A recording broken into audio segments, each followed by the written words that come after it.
Hi there, everybody. I'm Leah. And I'm Mike. And today we are going to dive into a little bit of research. I have to say, Mike, when I saw this research, my first thought was, hang on a second, this is perfect for the right-handed people of the world, but us left-handed folks, I don't know if it works the same for us. We're going to talk about the science behind counterclockwise running. And yeah, I mean, if you think about it, it is pretty natural when you run around the track to kind of curve to your left and do that loop around.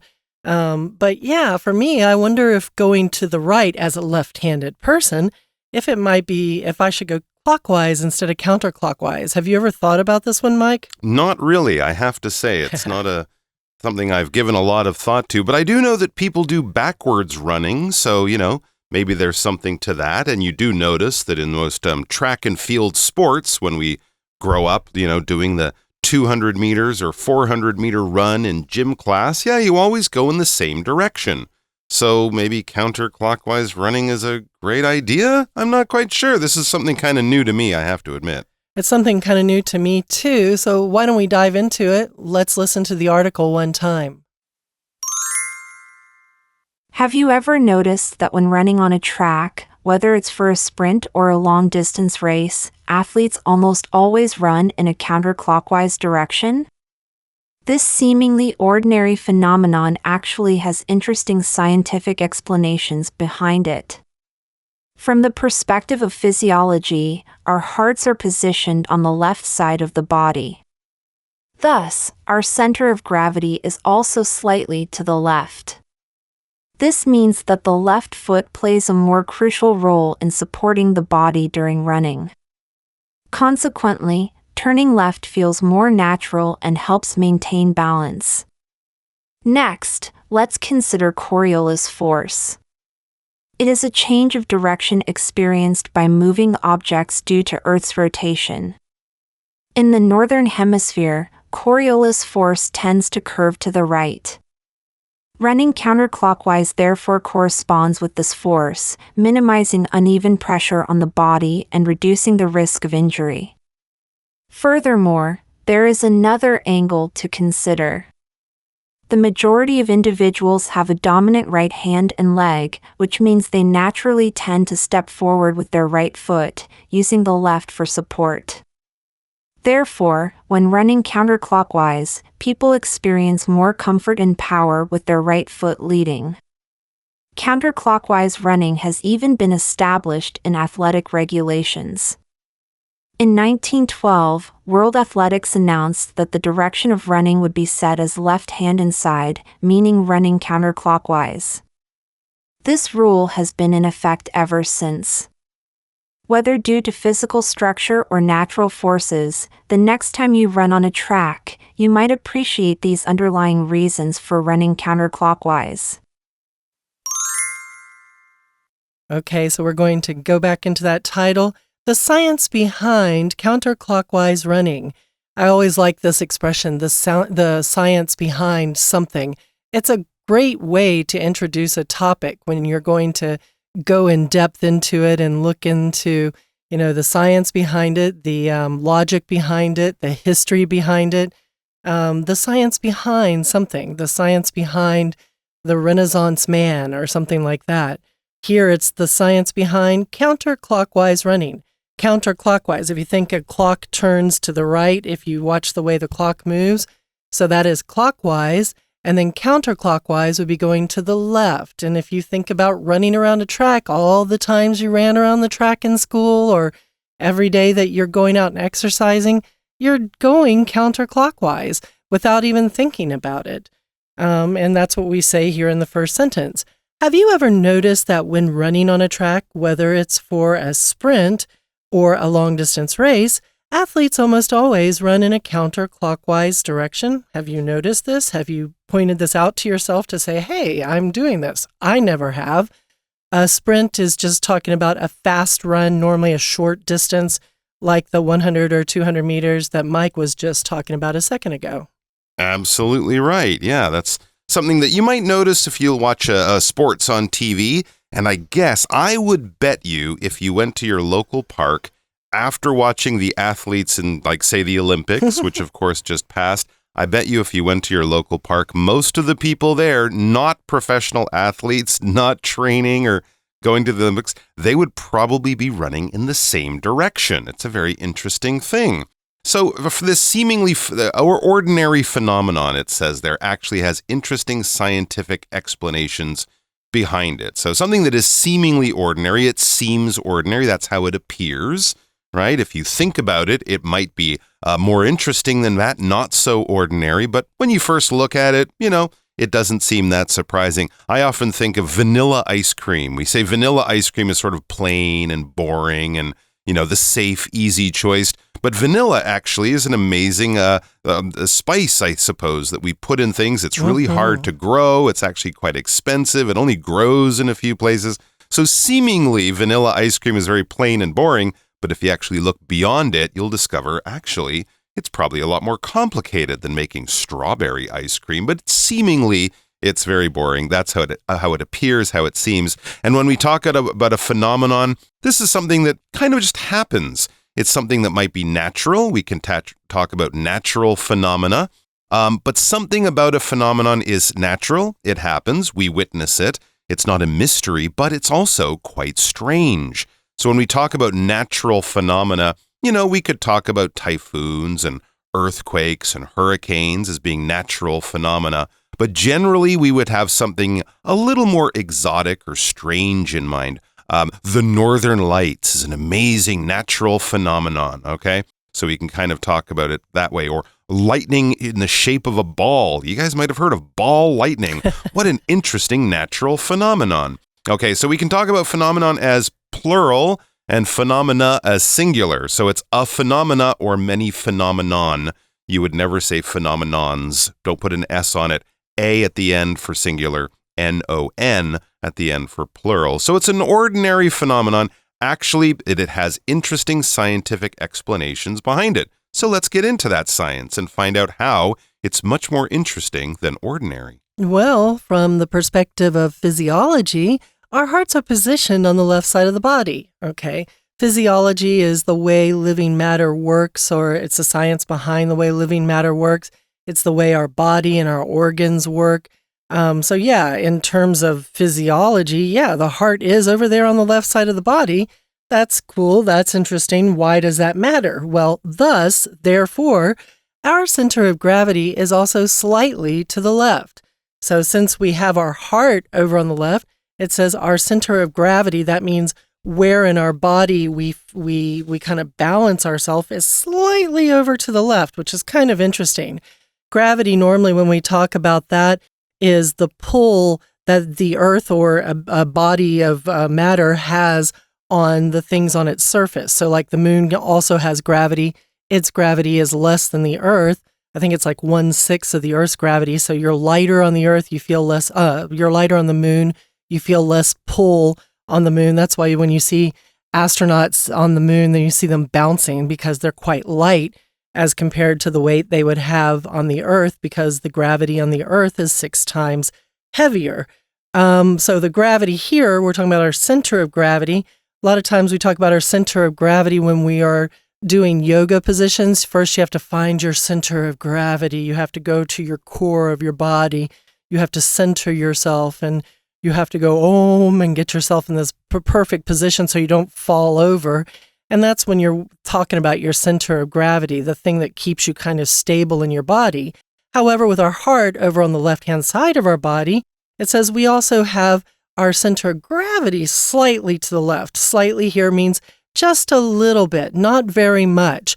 It's a word that we use all the time. I'm slightly interested in learning a foreign language. I'm slightly aware of the fact that I have gained too much weight. I'm just a little bit aware of that fact. So that is one of the things here, and this means that the left foot also plays a more crucial role in supporting the body during running. And this is really interesting, in fact, that this whole center of gravity shift kind of pushes your left foot to be more important. And that consequently, we've got the thus and the consequently, when we're moving through the thought process, turns the left, consequently, turning left feels more natural and helps maintain balance. So because we're shifted to the left, it feels normal to make that left turn as we're running around the track. So that's one of the reasons why, well, we have this counterclockwise running. Very, very, very interesting. All right, so let's move on to the next part of the article. It says, next, let's consider Coriolis force.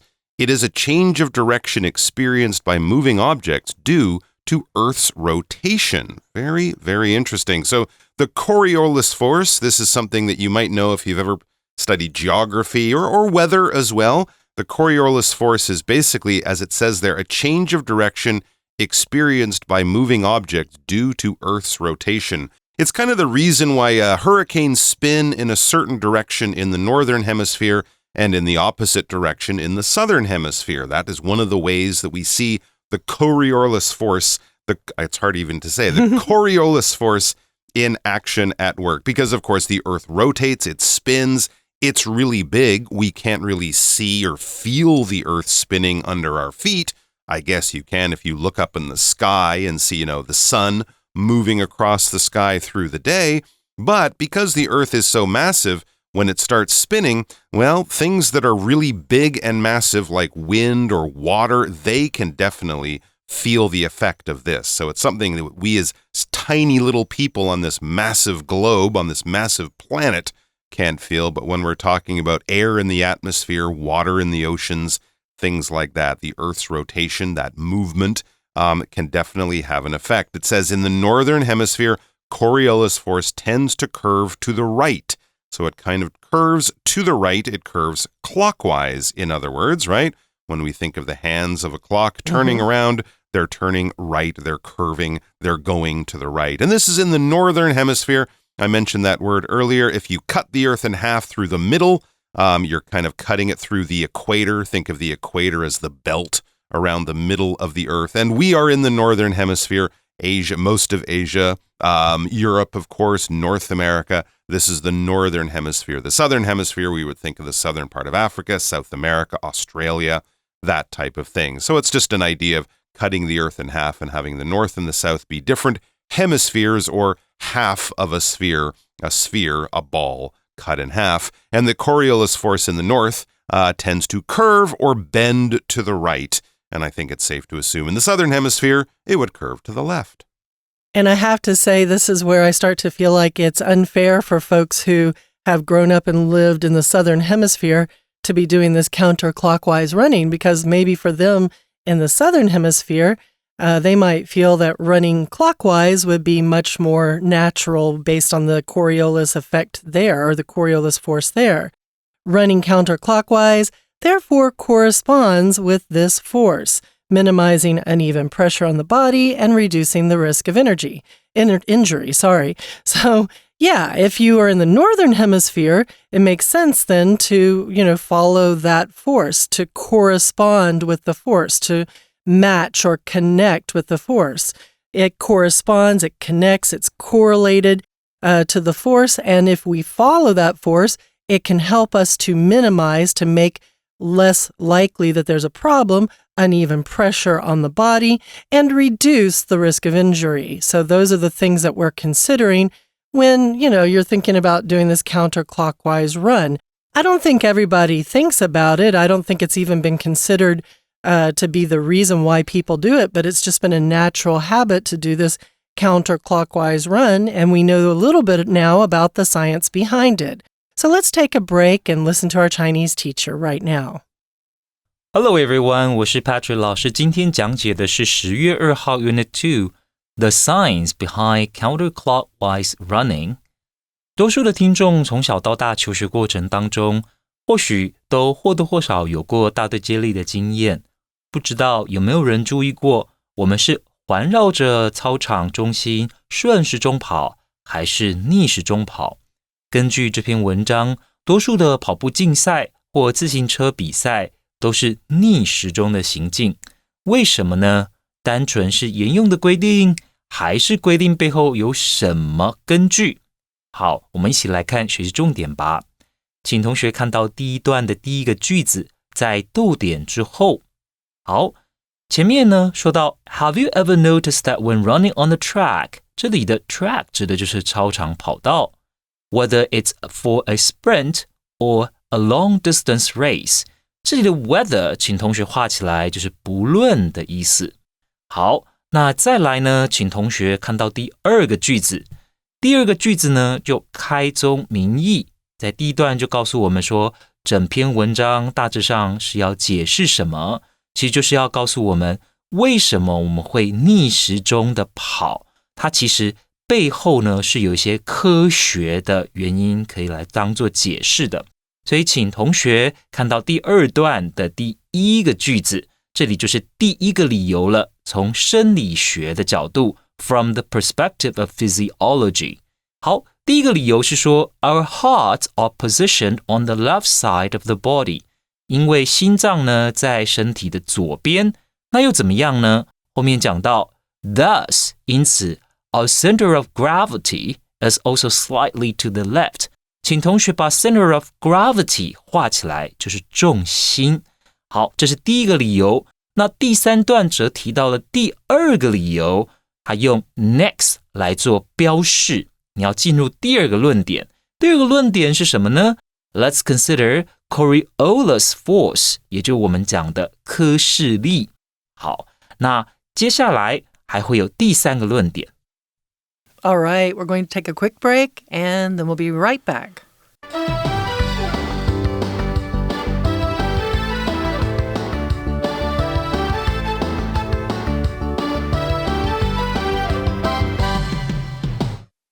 I love how earlier in the story we talked about the curve and the curve to the right, and now the start of this next paragraph is there's another angle to consider, like another curve, another angle, kind of connecting the two paragraphs together.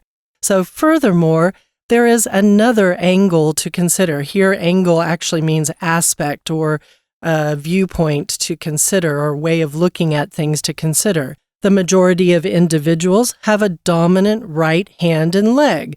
That is, of course, talking about people who are right-handed. They typically have that are ambidextrous with a right dominant. They tend to have one side of their body that is more dominant, and that's likely to be the right hand because they write with it all their time, and the right leg. And that means that they are naturally going to tend to step forward with their right foot, using the left foot for support. When I hear this sentence, it makes me think of when you're getting on a snowboard. If you go to a snowboard shop and they're asking you, what is your dominant foot? And you don't know, what will normally happen is either somebody will tell you to stand with your feet kind of separated, but in the same general area. And then they'll push you either from the front or the back. And whichever foot moves is your dominant foot. So if your right foot moves out, that will be your dominant foot, and it should be at the back of the snowboard. If your right foot goes forward, if your left foot goes forward, then your left foot will be at the back and your right foot will be in the front, and that's called goofy. That's a random digression, but it's kind of the way you start to look at the world when you're a left-handed person. You think of how everything is a little bit different for you. But yeah, so your right foot will go forward first and your left foot will be for support. Therefore, when running counterclockwise... Let's keep on with the article. It says counterclockwise running has even been established in athletic regulations. In 1912, World Athletics announced that the direction of running would be set as left hand inside, meaning running counterclockwise. This rule has been in effect ever since. So there you go. It is actually a rule in world athletics. So as we said, if you go to the Olympics or something like that, you will notice that it's not a choice. They don't flip a coin at the beginning of the race and say, hey, does everyone want to run to the right or to the left? No, it's a rule. It's the same way. The athletes know it. They probably train that way exactly.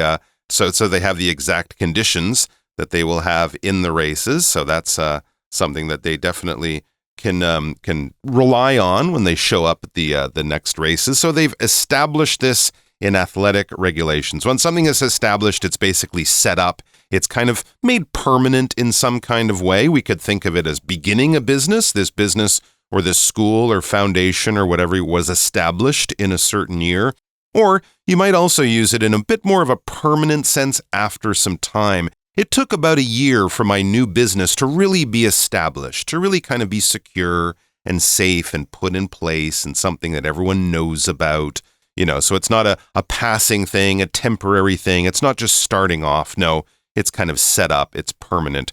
And this was established. It was set up and made official as a rule, made permanent as a rule in athletic regulations. When we see athletics, it can just mean sports kind of in general, but when we're talking about the specific sport of athletics, we could also use the description track and field. So athletics at the Olympics would be the ones like the 100 meters, the long jump, the javelin, the pole vault, the hurdles, the running, jumping, and throwing sports, basically, that all the athletes will do on the same field. And of course, a lot of those take place by running around a track.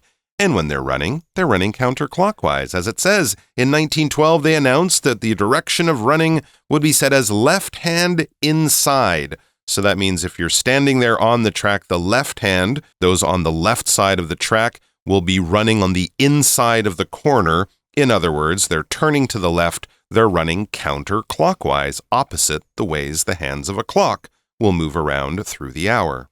And this rule has been in effect ever since. So it has been around since that 1912 decision. And that really gets us to the end of the discussion of the background and the science behind counterclockwise running. So now we're going to wrap up with this last sentence that says, whether due to physical structure or natural forces, the next time you run on a track, you might appreciate these underlying reasons for running counterclockwise. So whether it's a physical thing, something to do with your body, something to do with your physical person, sometimes physical can also be talking about physical building, like the brick and mortar building. There's a physical structure there, but this one is actually just talking about your body. Or natural forces being that Coriolis effect or different kind of pulls that you get in the northern hemisphere versus the southern hemisphere.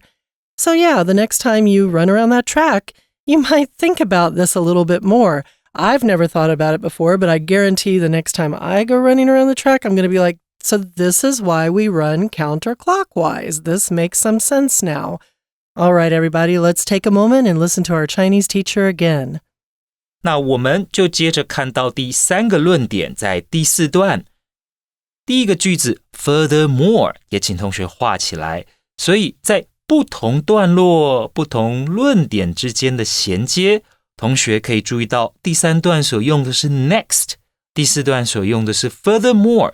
有了这些词当作 marker 来做标示，读者一看就非常的清晰，知道说这已经进入下一个论点了。那同学看到 furthermore 后面呢，这个句子更清楚地指出 There is another angle to consider， 还有另外一个可以讨论、可以考虑的点。那我们就看到第二个句子 The majority of individuals， 好，多数人 have a dominant right hand and leg。 好，这个 dominant right hand and leg 所指的就是我们惯用手或脚呢是右手或右脚。好，那再来呢，请同学看到第三个句子。第三个句子 Therefore， 那既然多数的人是惯用右手、惯用右脚，那会有什么样的情况呢？后面呢用到了副词子句的省略。When running counterclockwise, people experience more comfort and power with their right foot leading。 好，这里呢为什么说是副词子句的省略？同学可以看得到 when 它所引导的副词子句里面，它并没有主词，是用 running。 好，那主词在哪里呀？就在后面 people 这边。好，所以多数的人逆时钟跑的时候呢，他们因为是右脚把身体往前带，所以会觉得呢比较自在，比较有力量。好，再来我们看到第五段。好，前面已经充分的告诉我们，基于上面的这三个科学性的理由，所以我们如果在跑步的时候，或者在进行自行车比赛的时候，逆时钟的进行其实是比较顺的。好，所以看到第五段第一个句子 counterclockwise running 逆时钟的跑 has even been established in athletic regulations. 而且其实这不只是我们平常的习惯而已，其实在比赛规则当中是有明文规定的。好，请同学就看到这个 established 画起来，这里呢我们就知道它其实是早已确立，行之有年了。好，逆时钟跑步已经早已成为确立了，就是我们知道的明文规定，在运动当中大家必须要遵守的。好，再来请同学看到是由谁制定的呢？第二个句子很清楚 ，In 1912 World Athletics， 也就是世界田径总会，它就已经制定了跑步的方向是逆时钟。怎么说呢？ Left hand inside， 左手呢它是位于在内圈的。好，那就是右手是在外的，所以这是逆时钟的跑。再来，我们看到第三个句子 ，This rule has been in effect ever since。这 ever since 它所指的，当然就是从1912年世界田径总会制定这个规则之后，那这个规则呢，其实它就在当年就生效了。那到现在为止呢，一样是在执行这个规定，大家都要遵循这个规定。好，这里老师想要补充一个片语 go into effect 或者 take effect， 那就是指法令呢规范的生效。Okay, so this rule went into effect in 1912. 好，那再来我们就看到第四个最后一个句子，有个片语呢，请同学要画起来，就是 underlying reasons， 这里请画起来。那以上呢，前面所讲的这三个因素，其实就是我们为什么会有逆时钟跑的这个规定，它背后的原因是 underlying reasons， 就是背后的原因。好，以上就是我们针对这一篇文章所做的中文讲解。See you next time. So, folks, all you left-handed people out there in the world, it's okay. We can all move to the Southern Hemisphere and change the rules for athletics to be clockwise down there. And everything will be perfect for us left-handed folks. It'll be okay, right, Mike? Absolutely. Anyway, for English Digest, I'm Leah. And I'm Mike. Take care.